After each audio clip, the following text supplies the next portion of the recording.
අද දින මම ඔයගලන්ට කියලා දෙන්නේ අනතුරු ඇඟීමේ සංඥාවක් ගැන. අනතුරු ඇඟීමේ සංඥා. ශ්‍රී ලංකාවේ අනතුරු ඇඟීමේ සංඥා අපි කොහොමද හඳුන්වන්නේ කියලා වෙන්නේ. ඒතකොට අනතුරු ඇඟීමේ සංඥාවක් කියවම අපිට උඩට එනවා මොකක්ද? අනතුරු වෙන්න කලින් තමයි මේක අපිට දන්නන්නේ අනතුරු ඇඟීමේ සංඥා. ඒ කියන්නේ අනතුරක් වෙන්න මීටර් 100කට කලින් දන්නවා මෙන්න මේ ස්ථානයේ අනතුරු ප්‍රමාණය බබලව තියෙනවා. එහෙනම් ඒක සූදානම් වෙන්නේ කොහොමද? ඒකවල සහපාත පසුබිමේ කළු පාට රූපයකින් කියනවා නම් ඒක අනතුරු හැකීමේ සංඥා.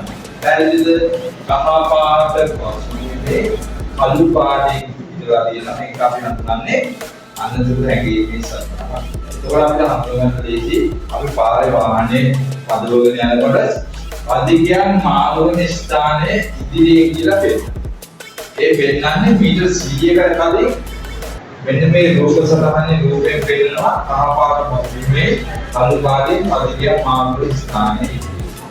අපි මීටර් 100ක් ඉදිරියට යනකොට අපිට පෙන්නනවා තොරතුරු සංඥාවෙන් මේ අධිකයන් මාරුවෙන ස්ථානයේ නිල් පාට පසුබිමේ සුදු පාට රූපයෙන් මේ පදිකයන් මාරුවෙන ස්ථානය.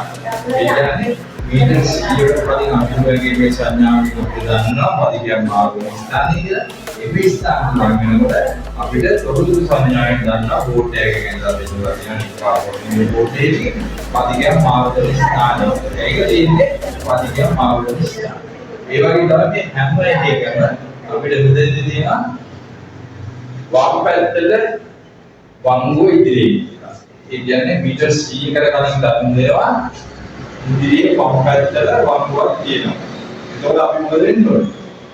අපි ඒක ගැන හොඳ අවධානයක් යොමු කරලා වේගය අඩුවලා ඉදිරියට යන්න ඕනේ. යන වේගෙන් අපි වංගුව ගන්නේ. එහෙනම් ඒකෝද දැන් ඔයගලට මතකයි අනතුරු ඇඟීමේ සංඥා කියන්නේ මොකද්ද? අනතුරු ඇඟීමේ සංඥාව කරක් මේ කළු පාටේ පැහැදිලිව තියෙනවා. ඒ හැම එකකම ඉදිරියෙන් කියලා තියෙනවා.